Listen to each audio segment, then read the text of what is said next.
Temos mais uma semana movimentada aqui na Casa Branca, como sabem. O chanceler da Alemanha estará aqui esta semana na quinta para a visita com o presidente. O presidente realizará uma mesa redonda com líderes de segurança esta semana. Hoje, ele tem a agenda cheia de reuniões e ligações sobre os desafios que nosso país enfrenta. Mas há boas notícias no fronte econômico. Viram o relatório da inflação, que está caindo. Vimos um relatório esta manhã mostrando que as rendas aumentaram, a confiança do consumidor em maio saltou para o nível mais alto em 4 anos. Há muitas boas notícias, há muito trabalho a ser feito e o presidente está trabalhando duro nisso. Por que não respondo algumas perguntas? Claro. O que você pode dizer à comunidade judaica hoje para garantir que a Casa Branca está fazendo tudo o que pode para mantê-los seguros após aquele ataque horrível em Boulder e também sobre os 2 funcionários da Embaixada de Israel que foram alvo na semana passada aqui na capital do nosso país? Sim. Vimos 2 casos horríveis de violência antissemita em nosso país nas últimas 2 semanas. E isso é inaceitável para este presidente e para esta Casa Branca. E fiquem tranquilos, a todos os judeus americanos em nosso grande país, este presidente está do seu lado e não vai permitir que ninguém participe de terrorismo violento, atos de terrorismo em nosso país. E é assim que este caso em Boulder, Colorado, está sendo investigado. Parabéns ao nosso diretor do FBI, Kash Patel, por imediatamente classificar isso como um ataque terrorista direcionado. Foi exatamente isso que aconteceu. Mas eu também gostaria de destacar que esta administração fez mais do que qualquer outra para conter essa violência e para conter a imigração ilegal. Nós protegemos nossa fronteira em tempo recorde, mas também estamos reforçando nosso processo de vistos e nosso processo de imigração legal. E nós sabemos que esse indivíduo, esse terrorista, foi autorizado a entrar neste país pela administração anterior, recebeu de forma imprudente um visto de turismo e depois foi ilegalmente autorizado a permanecer. Esses indivíduos serão deportados e não vamos tolerar esse tipo de violência em nosso país. Caroline. Na semana passada, você me disse que Donald Trump estava esperando até as conversas entre Rússia e Ucrânia hoje para tomar uma decisão sobre se Vladimir Putin queria ou não a paz. Essas conversas já aconteceram. Qual é a posição dele? E ele está disposto a impor sanções adicionais? Vou deixar o presidente falar sobre isso. Hoje, as delegações russa e ucraniana se encontraram em Istambul. Mas o presidente turco está sugerindo que já passou da hora dos líderes, o presidente Erdogan, o presidente Trump, o presidente Putin e o presidente Zelensky se encontrarem em Istambul. Isso é algo que o presidente Trump apoiaria e participaria? Bem, o presidente disse que está aberto a isso se chegar a esse ponto, mas ele quer que ambos os líderes e ambos os lados se sentem juntos à mesa. E vimos eles fazerem isso hoje a pedido do presidente Trump. Mas quanto a como o presidente se sente em relação a essas conversas e ao que aconteceu lá, vou deixar que ele fale sobre isso. Qual foi a reação do presidente ao ataque ucraniano com drones, um ataque surpreendente a uma base aérea russa? Qual a reação dele? Bem aqui. Olha, a reação é que essa guerra precisa chegar ao fim. E essa guerra tem sido brutal de ambos os lados. Muitas pessoas já morreram. E o presidente quer que essa guerra termine o quanto antes, mesa de negociações, e ele deixou isso muito claro para ambos os líderes, tanto publicamente quanto em privado.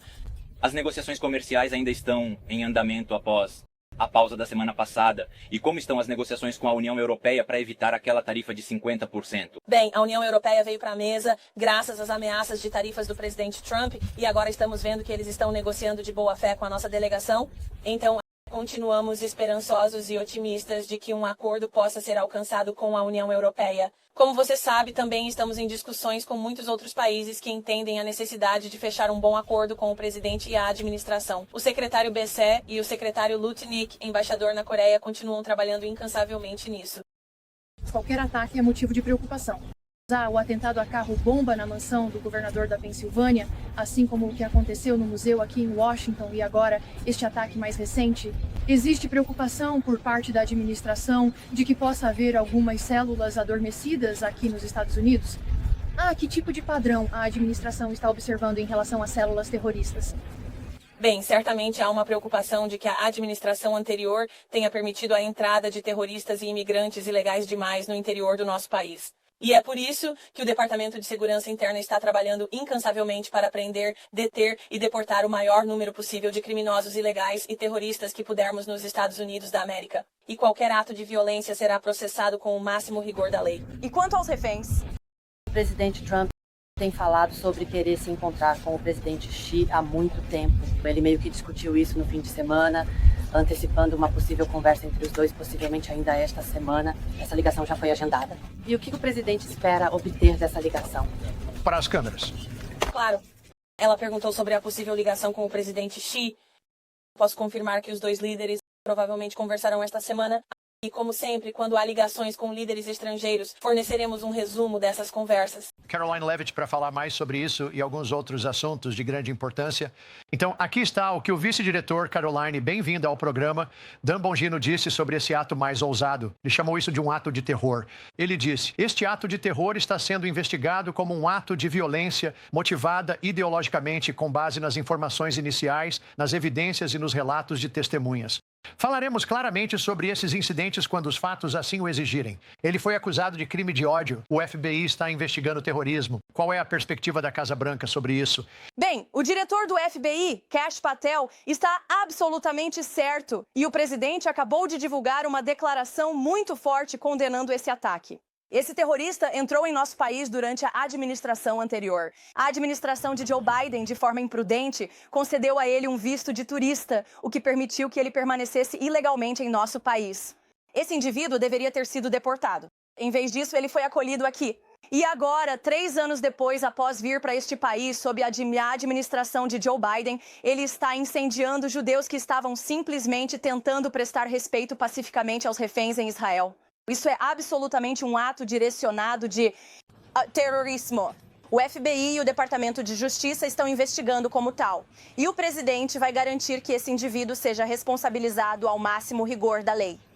E não apenas esse indivíduo, mas qualquer pessoa, especialmente criminosos ilegais que cometam atos de terrorismo, serão responsabilizados sob este presidente. Caroline, os detalhes que estamos descobrindo agora, como a Alice acabou de relatar de Boulder, são assustadores. Eles encontraram 14 coquetéis Molotov não acesos no local da prisão dele. Sobre as vítimas, ele disse que as escolheu como alvo. Ele sabia que elas estavam lá? Na verdade, quando confessou o ataque, enquanto estava sendo levado sob custódia, ele disse à polícia que faria de novo. Então, como podemos garantir que não existam mais pessoas assim nas nossas ruas, neste país? Como podemos manter as pessoas seguras? Bem, isso é, mais uma vez, um ato de maldade desprezível. E esta administração já fez muito para garantir que estamos deportando indivíduos que buscam causar danos em nosso país e que estão aqui ilegalmente. Na verdade, o ICE de Boston acabou de anunciar a prisão de mais de 1.100 imigrantes ilegais que estavam em Boston e nos subúrbios ao redor em Massachusetts, que era uma cidade santuário para imigrantes ilegais. Um estado para imigrantes ilegais.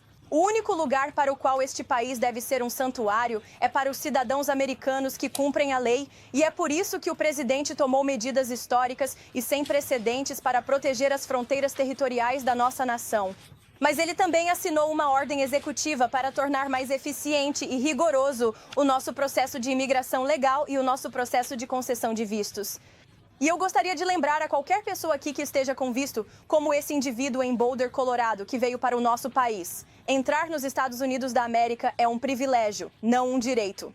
E não vamos permitir que pessoas que promovem valores anti-americanos, e especialmente que cometem atos de violência, permaneçam em nosso país. Seu visto será revogado e você será deportado. Sim, você mencionou o fato do status dessa pessoa ou da falta dele.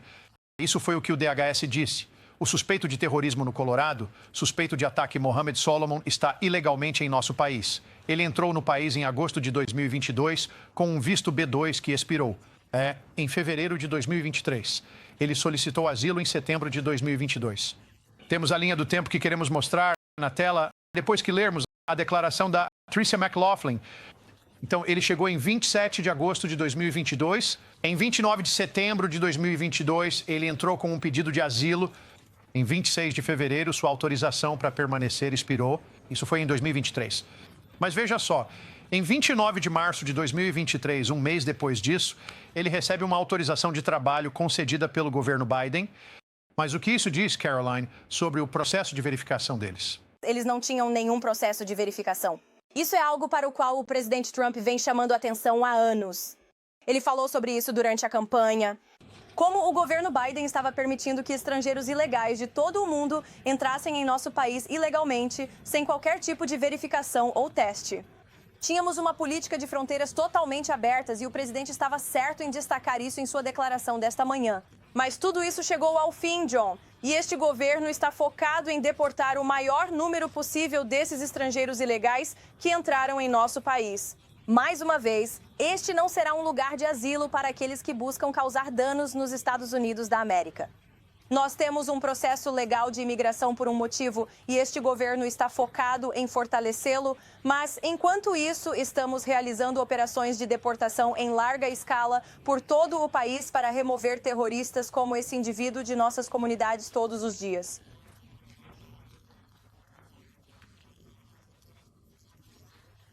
Caroline, enquanto isso, quero te perguntar sobre o presidente e esse grande e belo projeto de lei. Rand Paul, o senador, parece ser um dos que ainda resistem. Ele diz que a matemática não fecha, embora ele possa apoiar, caso o aumento do teto da dívida seja retirado. Aqui está ele com suas próprias palavras no programa de domingo no fim de semana. A matemática realmente não fecha. São cerca de 320 bilhões de dólares em novos gastos. Para colocar isso em perspectiva, isso é mais do que todos os cortes do DOGE que encontramos até agora.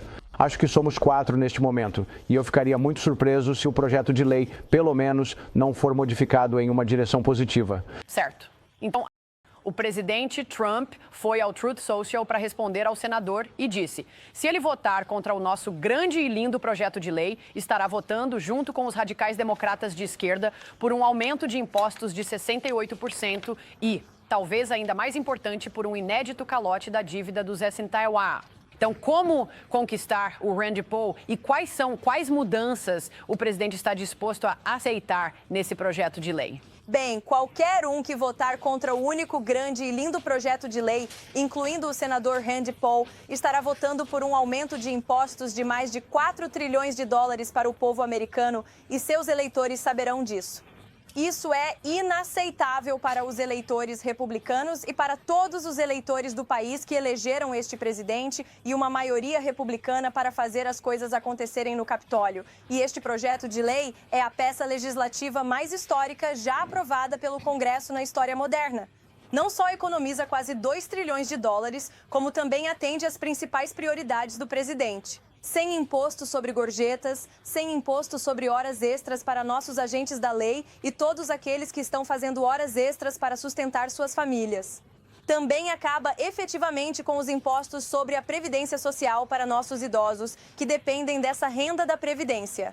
Também inclui investimentos históricos em segurança de fronteira, financiamento histórico para o Golden Dome e nossa segurança nacional e tantas outras coisas incríveis estão incluídas neste projeto de lei. Então, agora está diante do Senado. Essas discussões continuam, mas o presidente não vai abrir mão dessas prioridades fundamentais que ele prometeu ao povo americano.